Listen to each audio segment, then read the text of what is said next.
Assalamualaikum warahmatullahi wabarakatuh. Pemirsa KS TV dimanapun Anda berada, senang sekali saya Dewi Cahaya bisa hadir kembali menemani Anda dalam program Sakinah pada kesempatan sore berbahagia kali ini.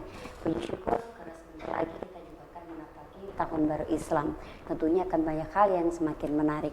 Dan pada kesempatan sore hari ini kita akan bahas satu tema yang sangat menarik, yakni tahun baru semangat baru. Dengan narasumber kita Umi Triwulandari SKM, beliau adalah anggota bidang dakwah salimah dari Kota Kediri. Langsung aja saya sapa beliau. Assalamualaikum Umi. Waalaikumsalam warahmatullahi wabarakatuh. Apa kabar? Baik, seperti Mbak Dewi juga. Amin. Sehat alhamdulillah. Sehat selalu ya. Semangat selalu. Semangat selalu. Tapi semakin tambah tahun semakin muda aja nih Umi. Saya melihat. Alhamdulillah. Luar biasa Umi. Alhamdulillah hari ini bisa hadir di KSTV sekaligus juga mengedukasi pemirsa dan banyak memberikan wawasan serta nanti kita saling tukar tanya jawab juga dengan pemirsa di rumah ya, dengan tema kita yakni tahun baru semangat baru. Nah, sebelum kita nanti masuk ke lebih jauh seperti apa tahun baru yang harusnya akan kita lakukan ke depannya, apa aja dan hal apa aja yang tentunya akan membawa suatu kebaikan, seperti biasa kami hadirkan monggo mukadimah terlebih dulu. Bismillahirrahmanirrahim. Assalamualaikum warahmatullahi wabarakatuh. Waalaikumsalam. Wa bihi nasta'inu ala umuri dini waddin. Wassalatu wassalamu ala asrofil anbiya'i wal mursalin sayyidina wa maulana Muhammadin wa ala alihi wa sahbihi wa salim ajmain, amma ba'du. Alhamdulillahirabbil alamin, puji syukur kehadirat Allah SWT. Sore ini kita bisa berjumpa kembali dalam acara Sakinah dan dalam menyongsong tahun baru 1 Muharram 1445 Hijriah. Ya. Allah berfirman dalam surat Al-Hasyr ayat 18, A'udzubillahi minasyaitonirrajim. Ya ayyuhalladzina amanu taqullaha wal tanzur nafsum ma qaddamat ligat wattaqullaha innallaha khabirum bima ta'malun. Wahai orang-orang yang beriman ya, hendaknya setiap kamu memperhatikan apa yang akan kamu perbuat untuk hari esok. Ya, untuk hari esok. Sesungguhnya innallaha khabirum bima ta'malun. Sesungguhnya Allah itu Maha tahu apa yang kalian lakukan.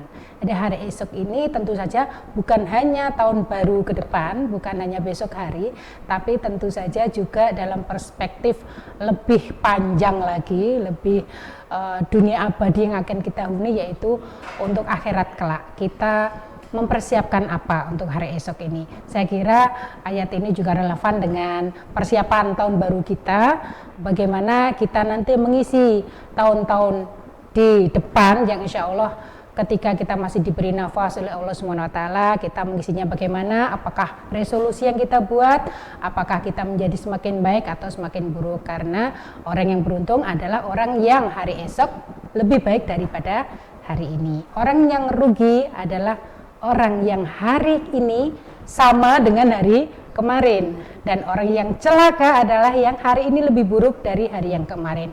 Naudzubillah min dzalik. Semoga kita semua pemirsa KSTV menjadi orang-orang yang beruntung, orang-orang yang muflihun, yang hari ini lebih baik dari hari kemarin dan hari esok lebih baik daripada hari ini. Oke, luar biasa sekali ya pemirsa. Tentunya kita harus menyongsong hari esok menjadi lebih baik lagi. Tentunya untuk menjadi lebih baik itu banyak hal ya Umi ya, yang harus kita lakukan. Dan itu tidak mudah, tidak semudah ketika kita berbicara aja. Nah, dari garis besar di sini Umi, sebenarnya kalau kita memaknai maksud daripada tahun baru semangat baru itu yang seperti apa? Iya. Ya, tahun baru itu mestinya harusnya semangat baru, idealnya seperti itu. Seperti kita misalnya ya, Mbak Dewi beli baju baru, saya beli gamis baru misalnya, jilbab baru, pastinya kita punya semangat baru loh pakai itu. Rasanya pengen segera pakai ya, laundry ya, segera kasih pewangi, segera kita pengen pakai. Gimana ya kalau saya pakai baju ini? Bahkan ketika masih di etalase aja kita membayangkan, aku kalau pakai baju ini seperti apa ya, pakai jilbab ini seperti apa. Kita punya semangat baru dengan sesuatu yang baru. Baju baru lah itu, mungkin mobil baru, pasti seneng ya, pengen nyoba test drive kemana. Rumah baru apalagi pengen. Nah ini tahun baru, artinya tahun baru itu sebuah masa, sebuah waktu yang dikasih Allah kepada kita ya, sesuatu yang ya Allah kita sudah melampaui tahun kemarin ya, besok itu kita menampaki tahun baru. Rasanya itu ada sesuatu yang Masya Allah ya, kalau sebagai umat Islam ya, bersyukur gitu, sesuatu yang suatu karunia yang luar biasa, yang amazing, yang kita akan memasuki, meskipun sama mungkin ya, matahari tetap terbit dari timur ya, tenggelam ke barat, meskipun sama, kita juga tetap bekerja. Mungkin tahun baru kita juga tetap bekerja, yang berjualan tetap berjualan. Apa sih tahun baru kan juga sama saja, aktivitas juga sama, apakah kita dapat bingkisan atau sebagainya. Nah, meskipun sama, tapi kita memiliki semangat baru. Karena apa? Tahun baru Hijriah kita tahu adalah luar biasa, dari ditetapkan sejak Nabi Shallallahu Alaihi Wasallam, Nabi Muhammad Shallallahu Alaihi Wasallam itu berhijrah dari Mekah ke Madinah. Dan kalau kita melihat sejarahnya atau membaca sejarahnya bagaimana Nabi beliau berhijrah bersama Abu Bakar radhiyallahu an, luar biasa.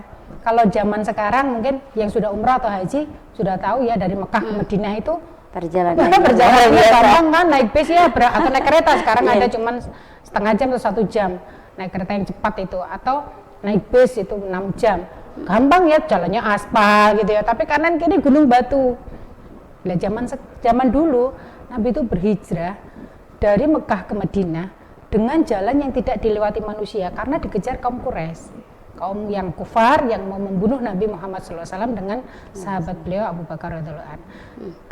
Karena itu melewati jalan-jalan yang tidak dilewati manusia. Artinya kalau kita lihat sekarang aja ya, gunung batu di mana-mana gersang gitu ya. Zaman dulu gimana itu jalannya, nggak ada aspal, nggak ada paving gitu ya. Jalannya pasti terjal naik turun dan nggak karu-karuan, nggak ada kompas juga. Dulu orang berjalan hanya melihat bintang di langit kan arahnya, kemudian lihat angin, lihat matahari, arahnya seperti itu. Kita bayangkan bagaimana luar biasa. Nah, dari semangat hijrah seperti itu, dulu hijrah dari minaz zulumati ilan nur ya, dari kegelapan menuju cahaya. Hijrah itu kan sebenarnya seperti itu.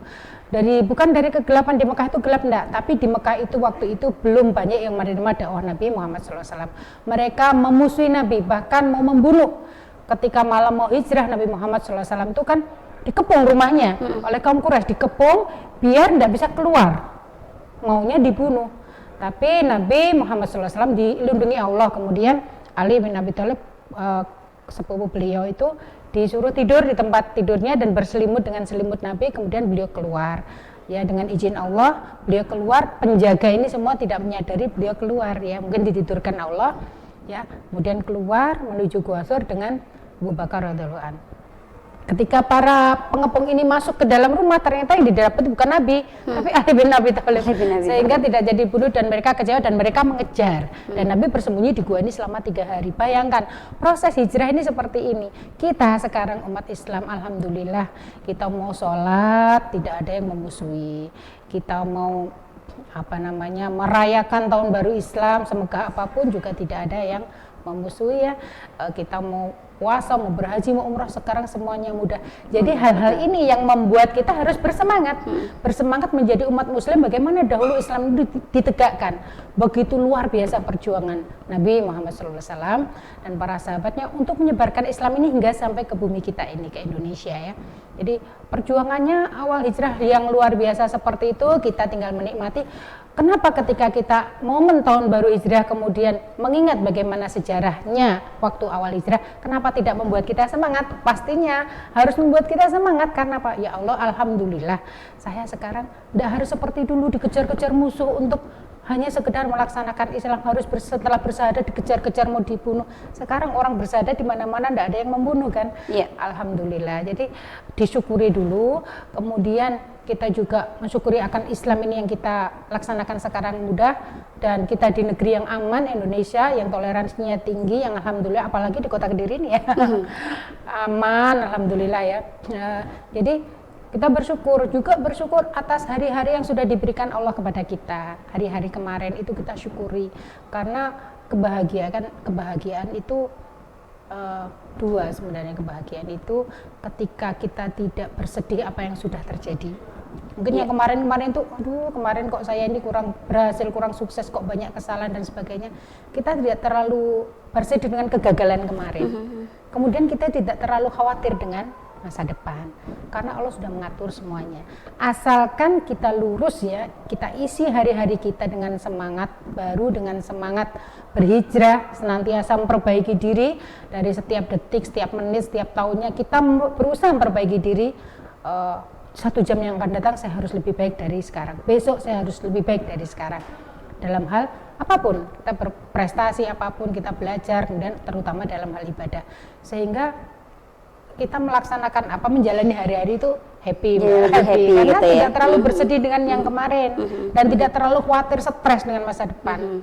Begitu. Oke, itu artinya dari semangat baru di tahun baru gitu ya. Oke, jadi kita flashback dari perjalanan Rasulullah itu sendiri, harusnya kita lebih bersyukur dan kita harus lebih baik lagi tentunya, seperti itu ya. Baik Umi, kenapa sih sebenarnya tahun baru Islam itu diperingati pada tanggal 1 Muharram? Kenapa nggak 1 Januari seperti di Indonesia atau gimana gitu? Iya. Jadi memang penanggalan Masehi itu beda dengan penanggalan Hijriah. Jadi Hijrah sendiri itu Mbak Dewi ya, Hijrah sendiri itu terjadi pada tahun 622 Masehi. Jadi itu sudah terjadi 622 tahun Masehi. Jadi waktu itu Hijrah, dan ditetapkannya juga tidak saat itu ketika Nabi Muhammad SAW itu Hijrah tidak ditetapkan ini loh tahun baru Hijrah, enggak. Tapi ditetapkannya ketika pada masa pemerintahan Abu Bakar radhiyallahu anhu. Ada sejarahnya nih ya, untuk penetapannya gitu. Ya. Oke, terus? Jadi ditetapkan kemudian untuk memudahkan kalender Islam ya, karena kalender Islam itu beda dengan kalender Masehi. Kalau kalender Masehi Januari sampai Desember, di situ kan tetap ya Januari Desember itu tetap kalau Januari ya, kalau kita ya tahun baru Masehi, kemudian kalau Februari, Maret itu hari apa gitu, April, kemudian mungkin kalau di Indonesia Juli waktunya sekolah kayak gini ya, pusing nyari uang untuk sekolah gitu ya, pendaftaran baru, daftar ulang dan sebagainya, sibuk nyari sekolah sana sini. Kalau di Indonesia itu aja intinya kayaknya duniawi gitu ya, masih masalah duniawi. Tapi kalau kalender Hijriah itu karena di dalam Islam itu ada ubudiyah, ibadah yang memang berdasarkan kalender Hijriah, dan Allah sendiri menetapkan bulan-bulan Islam itu ada 12 ya. Bulan Islam itu ada 12 ya. Di dalam surat At-Taubah ayat 40 juga disebutkan Allah. Jadi bulan Islam itu ada 12, dan di antara 4 bulan itu ada 4 bulan haram. Ya. Minha arba'atin Asyharul Hurum. Jadi ada 4 bulan haram. Zulqa'dah, Zulhijjah, Muharram. Berurutan ya. Zulqa'dah, Zulhijjah, Muharram. Yang satunya adalah Rajab. Rajab itu beda di berurutan. Kalau Zulqa'dah, Zulhijjah itu kan bulan 11, 12. Bulan Muharram bulan 1. Nah, itu. Jadi kenapa ditetapkan bulan Hijriah? Ya, itu ditetapkan ketika hari di mana Nabi Muhammad SAW berhijrah, itulah ditetapkan sebagai tahun baru hijrah, diawali dengan 1 Muharram. Kalau orang Jawa bilang 1 Suro ya. Jadi kalau penanggalan Islam itu hampir mirip dengan penanggalan kalender Jawa ya. Kalau Muharram Suro, habis itu Safar orang Jawa bilang Sapar. Habis itu Rabiul Awal orang Jawa bilang mulut, ya. Kemudian Rabiul Akhir batu mulut, Jumatil Awal, Jumatil Akhir, kalau gitu Jumatil Ula, Jumatil Tsani, ya. Rajab, Ruah, ya. Syaban, ya. Poso, Ramadan, Syawal, Syawal, ya. Jadi seperti itu. Nah, di dalam bulan-bulan Hijriah itu Allah itu memberikan kalender ibadah, ya. Jadi bulan haram ada 4 tadi, itu Allah menyampaikan bahwa di dalam bulan haram itu bulan yang lebih dimuliakan. Artinya beribadah di bulan ini lebih pahalanya daripada di bulan-bulan yang lain, termasuk bulan Muharram yang akan menyambut kita nanti. Iya, ini semakin menarik lagi nih ya pemirsa ya. Jadi nanti pemirsa juga bisa bergabung kembali ya bersama kita, baik di jalur WhatsApp ataupun juga interaktif di 087814065351. Nah, kita juga lanjutkan kembali pemirsa, kenapa bulan Muharram ini menjadi salah satu bulan istimewa bagi umat Islam dan juga bagi anak-anak yatim. Nah, ini nanti kita yang bahas dengan Umi Wulan, namun selepas beberapa pariwara berikut ini.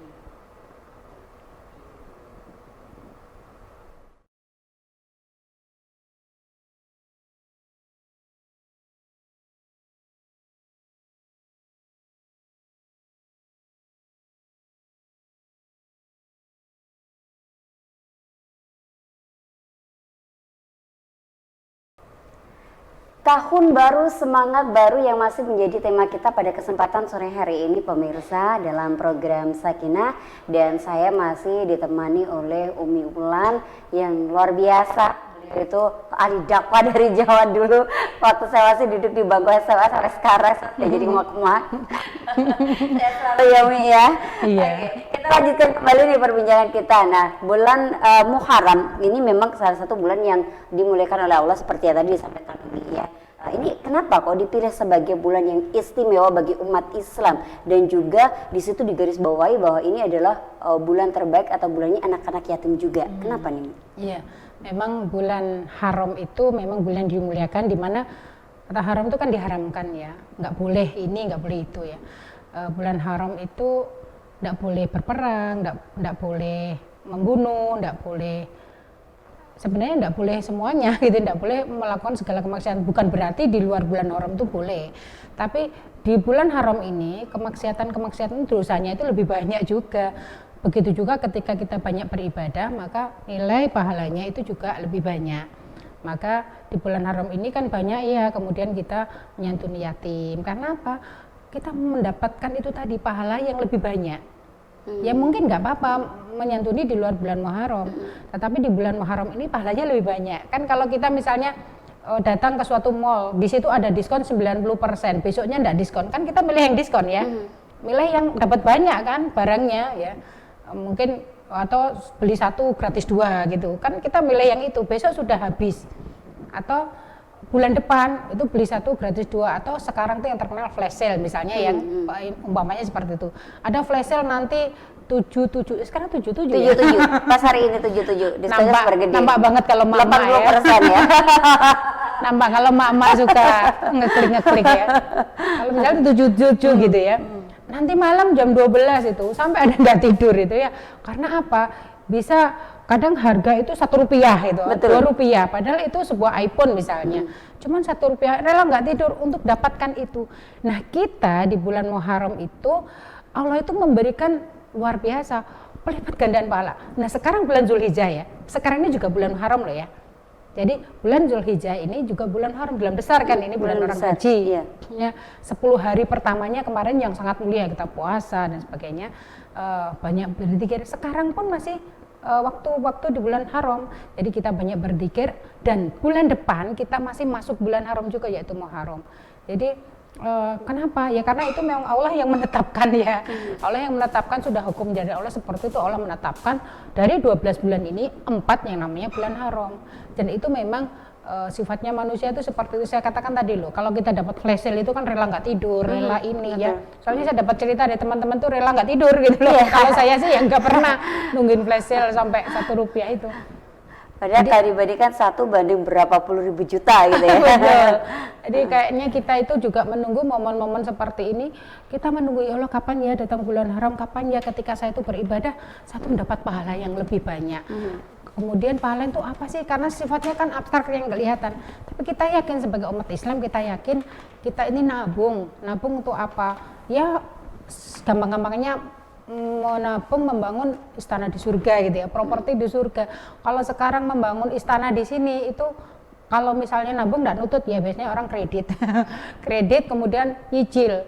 Wah itu berat, nyicil tiap bulan sekian bayar kan, kita dikejar-kejar cicilan gitu ya, tapi ada lagunya ya itu bayar ya. Tapi kalau ini menabung properti di akhirat, bangun istana di surga, itu enggak bayar, semuanya gratis, free.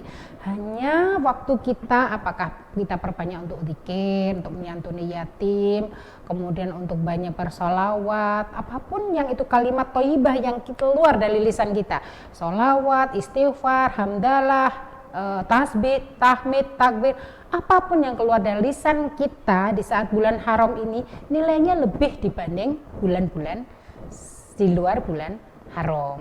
Dan ini Allah memberikan semangat pada kita. Ada waktu-waktu tertentu yang kita lebih bersemangat untuk beribadah, karena Allah telah akan memberikan reward yang luar biasa besar ya, seperti itu. Jadi kalau ibaratnya lesu di jalan, kok gini-gini aja, besok bulan haram ya, ini banyak Allah akan mengabulkan doa-doa saya. Bahkan di bulan haram ini ya, kita disunahkan puasa Tasu'a Asyura tanggal 9 10 Muharram ya, dimana fadilahnya kalau kita berpuasa di bulan tanggal 10 Muharram itu diampuni dosa setahun yang lalu.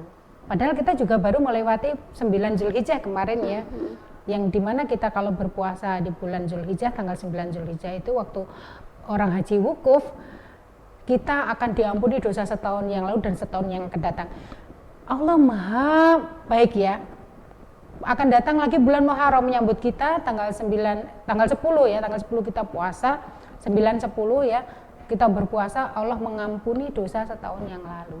Jadi insya Allah dosa-dosa kita tuh bersih kalau kita tuh pandai-pandai mengambil momen tadi. Insya Allah kita tuh punya banyak barang dengan uang 10.000 kalau kita bisa tadi memanfaatkan flash sale.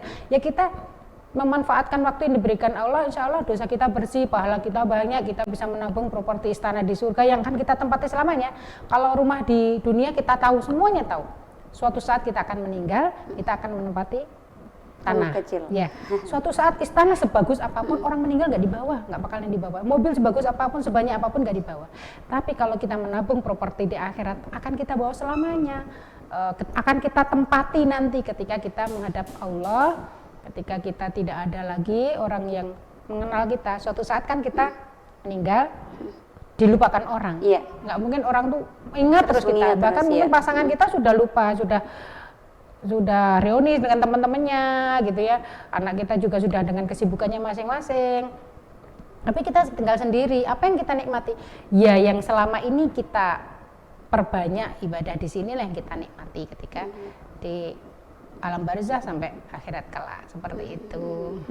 Oke Umi, tadi kalau Umi katakan pada tanggal 9-10 Muharram itu adalah hari yang terbaik ya. Apa yang didapatkan dari tanggal 9 dan 10 itu? Keistimewaannya apa? Ya, memang keistimewaannya seperti itu. Nabi Muhammad SAW berpuasa di tanggal 10 Muharram. Dan kalau kita gali-gali sejarah ya, walau sawab, jadi tanggal 10 Muharram itu tanggal yang istimewa. Ketika Nabi Yunus ya selamat dari ikan, perutnya ikan itu juga tanggal 10 Muharram. Ketika Nabi Nuh ya membuat perahu dan itu juga tanggal 10 Muharram. Ketika Nabi Nuh. Ketika Nabi taubatnya Nabi Adam ya, ketika dikeluarkan dari surga. Kemudian itu juga tanggal 10 Muharram Nabi Adam bertaubat. Itu tanggal 10 Muharram. Jadi tanggal 10 Muharram itu memang tanggal-tanggal istimewa, hari istimewa. Dan Nabi memang mensunahkan kita, kalau kita memang tuntunan dari Nabi Muhammad SAW ya. Kenapa? Ya karena tuntunan Nabi gitu ya. Itu kita disunahkan berpuasa tanggal 10 Muharram. Beliau berpuasa tanggal 10 Muharram dan beliau menyampaikan kalau nanti sampai usia saya tahun depan akan sampai usianya saya akan berpuasa tanggal 9 Muharram juga. Ternyata beliau wafat sebelum tahun depan itu, sehingga kita yang masih hidup ini ya usahakan bisa tanggal 9 dan 10 Tasu'a dan Asyura kita berpuasa, insya Allah 2 hari itu. Tapi luar biasa, kita diampuni dosa 1 tahun yang lalu, dan nggak ada orang nggak berdosa loh Mbak. Iya, semua orang punya dosa ya. Kalau pengen betul. membersihkan tulisan-tulisan kita di papan, dosa-dosa kita hapus, itu kita nanti insya Allah berpuasa. Oke, baik, luar biasa. Jadi memang tanggal 10 Muharram itu adalah tanggal-tanggal atau hari yang benar-benar keramat pada sejak zaman Nabi Adam dulu gitu ya. Makanya dengan Nabi Muhammad itu juga beliau mengikuti jejak para nabi dulu begitu ya, menghormati ya. Oke, baik. Kemudian Umi, sebagai umat Islam ya, cara yang terbaik kita memaknai di tahun baru itu seperti apa? Apa harus ngerayain kembang api atau seperti apa kayak gitu? Iya, cara terbaik adalah kita muhasabah. Kalau sekarang itu banyak ya kita menggelar sholawat, dzikir gitu ya, dzikir akbar, sholawat akbar itu bagus ya. Artinya kita muhasabah itu istilahnya muhasabah itu introspeksi. Kita menggelar muhasabah besar-besaran, introspeksi diri, tahun kemarin ngapain, kemudian kita banyak berdoa di awal tahun ya, berdoa di akhir tahun dan berdoa di awal tahun. Doanya boleh kok apa saja ya, refleksi diri kemarin, kita mohon ampun atas dosa-dosa kita.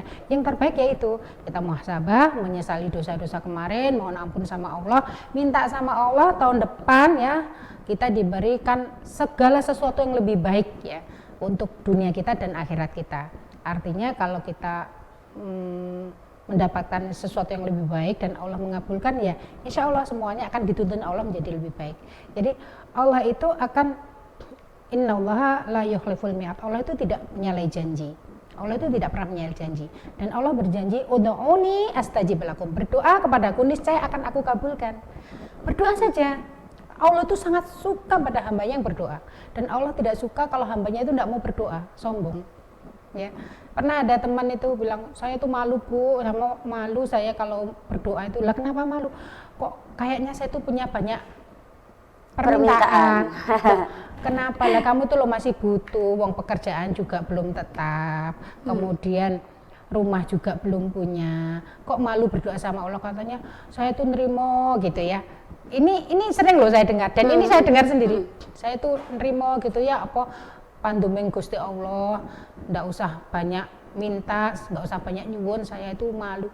Masya Allah, Allah itu nggak suka. Saya langsung seluruskan ya, Mas, Allah tuh nggak suka loh Mas kalau hambanya gitu nggak berdoa. Beda sama manusia. Kalau manusia kita riwi terus, Mbak Dewi aku tuh butuh ini, besok lagi datang lagi ya? Mbak Dewi aku tuh butuh ini, kan jengkel ya. Mungkin dengar suara motor kita udah ditutup pintunya ya. Lihat bayangan kita udah mesti ngerepoti lagi. Itu manusia, karena manusia itu sifatnya sama, kita butuh, kita lemah, dan kita nggak punya. Tapi Allah itu punya segalanya, nggak butuh, dan Allah maha kaya. Untuk apa kekayaannya dibagi-bagikan? Allah paling nggak suka orang yang suka berdoa. Tapi Allah sangat cinta hambanya yang suka berdoa, memohon sama Allah. Allah tuh sangat senang mendengar hambanya memohon, itu sangat senang dan akan dikabulkan. Jadi jangan dibayangkan tuh seperti manusia, saya sungkan, nggak enak sama Allah. Lo nggak gitu, kalau sama Allah harus minta, memang itu diperintah kok. Ud'uni astajib lakum, diperintah, berdoalah kepadaku niscaya akan aku kabulkan. Doa itu diperintah, bahkan ibadah di dalam salat itu isinya doa. Doa semua ya. Dalam Al-Fatihah sendiri kan, iyyaka na'budu, ya Allah hanya kepadamu aku menyembah, wa iyyaka nasta'in, dan hanya kepadamu aku mohon pertolongan. Bahkan ketika duduk di antara dua sujud, intinya doa semua kan. Rabbi firli, ya Allah ampuni aku, warhamni, sayangi aku, wajiburni, cukupi aku ya, dan seterusnya. Itu kan isinya doa, minta sama Allah semuanya. Jadi Allah nggak suka, jadi kita nggak berdoa. Terbaik adalah itu tadi, banyak berdoa kepada Allah, banyak mohon ampun pada Allah, banyak istighfar ya. Kalau gimana cara mohon ampunnya? Perbanyak istighfar aja, perbanyak istighfar. Bahkan perbanyak istighfar ini sudah dijanjikan Allah dalam surat Nuh ayat 10 sampai 12 itu, kalau kita banyak istighfar maka akan dicukupkan, bukan dicukupkan malah diperbanyak rezekinya dan anak-anaknya. Jadi anak-anak keturunan maksudnya, terus bukan anaknya banyak gitu. Jadi kasar nanti kalau anak punya. Takut nanti. Jadi anak keturunannya itu jadi banyak. Jadi kan seneng ya kalau keturunannya banyak, itu penerusnya banyak. Jadi diperbanyak, diturunkan hujan yang lebat, kemudian maksudnya itu jadi pertaniannya, kebunnya subur, gitu, diperbanyak rezekinya dan diperbanyak keturunannya. Bahkan orang yang tidak punya anak itu disunahkan perbanyak istighfar. Insya Allah itu jadi solusi. Orang yang susah kehidupannya, rezekinya susah, sulit, kok nggak dapat rezeki, nggak dapat ini ya, yang lebih banyak istighfar. Oke, kuncinya adalah istighfar ya. Perbanyak itu dan bersyukur dan mohon ampun itu. Iya, oke. Kita akan lanjutkan lagi keutamaan yang istimewa dari bulan Muharram ini bagi umat Islam. Ini sebenarnya apa? Bisakah menuntun umat-umat yang belum masuk ke Islam ini untuk menjadi orang-orang yang lebih baik? Nanti kita akan lanjutkan kembali pemirsa setelah beberapa pariwara berikut ini.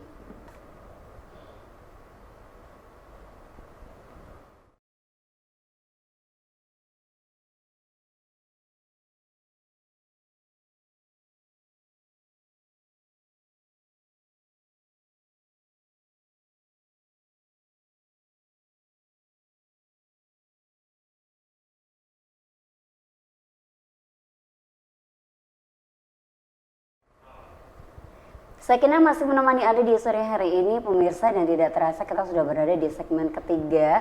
Ya artinya sebentar lagi mau nggak mau kita harus pamit ini pemirsa ya.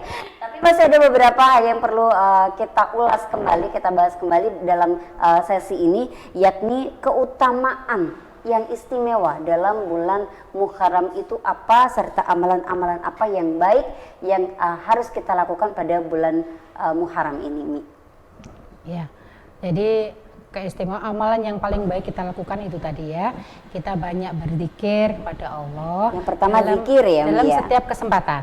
Jadi misalnya ya, dalam setiap kesempatan gini Mbak, misalnya Mbak Dewi mau berangkat kerja dari rumah ya, ke sini misalnya jauh kan, berapa kilo sampai sini? Kurang lebih 6 kilo. 6 kilo, berarti kira-kira 20 menit ya, 20 menit. Nah, dalam 20 menit itu di jalan gunakan dengan zikir. Boleh istighfar, boleh sholawat, boleh apa saja, pokoknya zikir. Terus dilafatkan ya, bukan dibatin ya. Astagfirullahaladzim, dipanjangkan alladzi la ilaha illa wal hayyul qayyum wa atubu ilaihi. Atau doa ini apa namanya itu, istighfar ya, yang paling utama ya, sayyidul istighfar. Allahumma anta rabbi la ilaha illa anta khalaqtani wa ana abduka wa ana ala ahdika wa wa'dika mastato' a'udzu bika min syarri ma sana'tu abu'u laka bi ni'matika alayya wa abu'u bi dzambi faghfirli fa innahu la yaghfiru dzunuba illa anta. Ini kan sayyidul istighfar. Kita baca ini, dosa kita semua diampuni. Atau istighfar yang besar ini, atau salawat, mau salawat tibil kulub, mau salawatan apa, atau salawat biasa, Allahumma sholli ala sayyidina Muhammad wa ala sayyidina Muhammad. Mau tibil kulub sambil rengang-rengang di jalan ya boleh, Allahumma sholli gitu kan, daripada nyanyi yang aneh-aneh ya. Ya. Ala sayyidina Muhammadin tibil kulubi gitu ya, dan seterusnya. Boleh sampai ke tempat kerja. Ini menggunakan waktu kita setiap saat berzikir, kecuali di kamar mandi tidak boleh ya. Kecuali sedang di toilet ya, jangan. Kemudian apapun itu, di sela-sela pekerjaan, kemudian gunakan waktu-waktu kita yang kosong ketika kita tidak ngomong, nggak menghadapi orang, meskipun sambil mengetik, bekerja ya, rengang-rengang, atau bingung, pasang headset, nyetel zikir atau nyetel murotal Al-Quran, karena kita mendengarkan Al-Quran sama dengan pahalanya kita membaca. Nah, seperti itu. Nah, itu berzikir dalam setiap kesempatan. Kemudian memperbanyak ibadah. Kalau ibadah wajib jelas ya, memperbanyak ibadah sunnah. Memperbanyak ibadah sunnah itu maksudnya apa? Kalau misalnya selama ini kita duhanya masih bolong, monggo disempatkan duha. Malam bangun untuk tahajud ya. Itu nanti kemudian kalau salat rawatibnya mungkin juga masih bolong-bolong, ditambah lagi rawatibnya. Karena barang siapa salat 12 rakaat, salat sunnah 12 rakaat, dibangunkan sebuah istana di surga. Salat rawatib ya, 2 rakaat sebelum subuh, 4 rakaat sebelum duhur ya. Kemudian 2 rakaat sudah duhur, kemudian 2 rakaat sudah maghrib, 2 rakaat sudah isya, 12 rakaat salat sunnah rawatib yang mengiringi salat wajib, dibangunkan sebuah istana di surga. Nggak bayar kita, nggak usah nyicil, nggak usah bingung ya, dibangunkan sama Allah. Nyicilnya dengan sholat sunnah itu? Iya, sholat sunnah itu kan nggak bayar kan sholat. Iya. Mana ada sholat bayar kan ya, seperti itu. Jadi sholatnya diperbanyak, sholat sunnahnya. Karena apa? Sholat sunnah ini menambal kekurangan di sholat wajib. Mungkin sholat wajib kita kadang tuh kurang khusyuk ya, cuma sepirang rakaat atau lali atau kimangki aku mang wis sudah tahiyat awal belum toh gitu kan, itu berarti kan kurang khusyuk ya. Atau ketika sholat tuh malah menemukan barang-barang kita yang hilang, artinya tidak khusyuk. Nah, itu diperbanyak sholat sunnahnya. Kemudian tadi ya, kita memperbanyak sedekah, termasuk menyantuni anak yatim. Sedekah tadi ya, infak, sedekah kita perbanyak di bulan haram ini, di bulan Muharram nanti juga, sekarang juga bulan haram, diperbanyak sedekahnya. Kalau nggak punya uang gimana Umi mau sedekah ya? Penjenengan punya baju banyak atau jilbab banyak yang kira-kira setahun atau 2 tahun tidak pernah dipakai. Coba di laundry, beli plastik, dikemasi plastik, itu dibawa di jalan. Kalau ada orang ketemu di jalan yang lusuh, minta-minta kasih satu gitu ya. Bajunya suami, bajunya anak, baju siapa saja yang kira-kira di rumah itu yang udah 2 tahun nggak dipakai ya. Yang kok nggak dipakai, yang dipakai boleh, itu lebih bagus ya. Yang masih bagus dipakai boleh. Pokoknya yang kita kasih yang masih bagus ya, bukan yang sudah cobek jadi gombal ya. Mukena juga gitu, mungkin mukena kita menumpuk ya. Ada orang yang pengen punya mukena ya, sampai pengen punya mukena nggak bisa beli, itu banyak. Kita laundry, kita plastik kita kasih, atau sepatu, atau tas, atau apa saja, buku, barang-barang di rumah kita, atau mungkin peralatan dapur yang mungkin sekiranya kita sudah kelebihan, kebanyakan, misalnya kok mubazir ya nggak dipakai juga, lemarinya penuh, dikeluarkan aja. Itu diberikan pada orang-orang yang sangat membutuhkan, itu sangat bermanfaat. Itu caranya. Nggak punya uang bukan menghalangi nggak punya uang, itu sedekah kan hanya harus uang. Mungkin tenaga, nggak punya barang, tenaga mungkin membantu orang ya, membantu orang lain untuk kebaikan ya, untuk kebaikan, membantu apa saja untuk kebaikan, itu juga termasuk amal sedekah ya. Kalau ada kesempatan membantu yatim itu lebih bagus, karena membantu yatim itu sangat dianjurkan oleh Nabi Muhammad SAW ya. Nanti bersanding dengan Nabi Rasulullah SAW ketika kita banyak menyantuni anak yatim, seperti itu ya. Artinya di sini sedekah berarti tidak harus dengan uang ya Umi ya. harus. Banyak hal yang bisa kita lakukan untuk sedekah ya. Iya, tidak harus uang. Jadi kadang persepsi kita harus uang. Enggak. Apa yang kita punya? Jilbab itu pasti banyak kok kalau mak-mak itu. Betul. Iya. Jadi dimanfaatkan. Itu akan diganti oleh Allah. Allah itu la yukhliful mi'ad. Allah itu tidak menyalahi janji. Kalau kita bersedekah akan diganti 700 kali. Satu sedekah menumbuhkan 7 bulir ya, 7 kali, kemudian tiap 7 bulirnya itu menumbuhkan 100 lagi.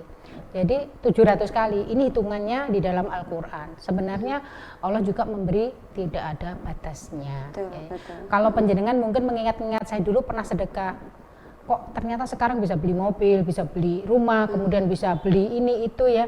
Dulu sedekah baju atau mukena yang mungkin sudah tidak saya pakai ke tetangga, misalnya jenengan ingat-ingat itu, sekarang bisa beli mukena yang bagus, yang cantik ya. Itu mungkin juga Allah membalasnya seperti itu ya, membalas dengan sesuatu yang kita dapatkan yang kita tidak sadari, kita tidak ingat lagi, tidak kita sadari lagi, seperti itu. Luar biasa sekali Mia ini ya. Wah, ini kalau membahas tentang berbagai hal di tahun Muharram ini sebenarnya nggak akan cukup nih ya Mia. Waktu kita sayang sekali, waktu kita juga terbatas Umi ya. Dan intinya pada tahun baru dengan semangat baru itu bagaimana kita merubah segala sesuatu kehidupan yang kemarin menurut kita ada kekurangan atau kurang baik, maka di tahun baru nanti kita akan melakukan dan memperbaiki hal-hal itu menjadi lebih baik lagi ya Mia. Menambah lagi dan menambah lagi. Harapannya tentunya di tahun baru nanti, ketika tahun baru berjalan dan tahun baru yang akan datang, kita akan menjadi seseorang yang lebih baik lagi daripada di tahun-tahun yang kemarin. Oke, baik. Ya, pemirsa, sebelum kita akhiri seperti biasa ada baiknya kita berdoa terlebih dulu agar segala sesuatu, ilmu atau apapun yang kita terima hari ini lebih berkah dan barokah. Untuk itu, seperti biasa kita sebelum pamit berdoa terlebih dulu. Silakan. Ya. Baik, kita berdoa dulu, semoga doa-doa kita sore ini diijabah oleh Allah Subhanahu wa taala. Amin. Bismillahirrahmanirrahim. Alhamdulillahirabbil alamin, hamdan yuafi ni'amahu wa yukafi mazidah. Ya Rabbana lakal hamdu kama yanbaghi li jalali wajhika wa azimi sultanik. Allahumma sholli ala sayidina Muhammad wa ala ali sayidina Muhammad. Rabbana dzalamna anfusana wa illam taghfir lana wa tarhamna lanakunanna minal khasirin. Rabbana wala tahmil alaina isran kama hamaltahu alal ladzina min qablina. Rabbana wala tuhammilna ma la taqata lana bih wa'fu anna waghfir lana warhamna anta maulana fansurna alal qaumil kafirin. Rabbana la tuzigh qulubana ba'da idh hadaitana wa hab lana min ladunka rahmah innaka antal wahhab. Rabbana hab lana min azwajina wa dzurriyyatina qurrata a'yun waj'alna lil muttaqina imama. Rabbana atina fid dunya hasanah wa fil akhirati hasanah wa qina adzabannar. Subhana rabbika rabbil izzati amma yasifun wa salamun alal mursalin walhamdulillahi rabbil alamin. Amin amin ya rabbal alamin. Amin amin ya rabbal alamin. Pemirsa, demikian tadi kebersamaan kita dalam program Sakinah dalam tema tahun baru semangat baru. Semoga saja apa yang disampaikan Umi Wulan pada kesempatan hari ini bisa menambah pengetahuan kita tentang bagaimana kita bersikap untuk menyongsong tahun baru Islam tentunya. Umi, terima kasih banyak. Sama-sama Mbak Dewi. Luar biasa, semoga nanti di minggu depan kita bisa berjumpa kembali dengan tema-tema yang semakin menarik. Dengan narasumber kita pada hari ini pemirsa, Ada Umi Triwulan dari SKM, anggota bidang dakwah Salimah Kota Kediri. Dan akhirnya saya Dewi Cia bertugas mengucapkan terima kasih atas kebersamaan Anda dan mohon maaf apabila ada kesalahan. Wabillahi taufiq wal hidayah. Wassalamualaikum warahmatullahi wabarakatuh. Waalaikumsalam warahmatullahi wabarakatuh.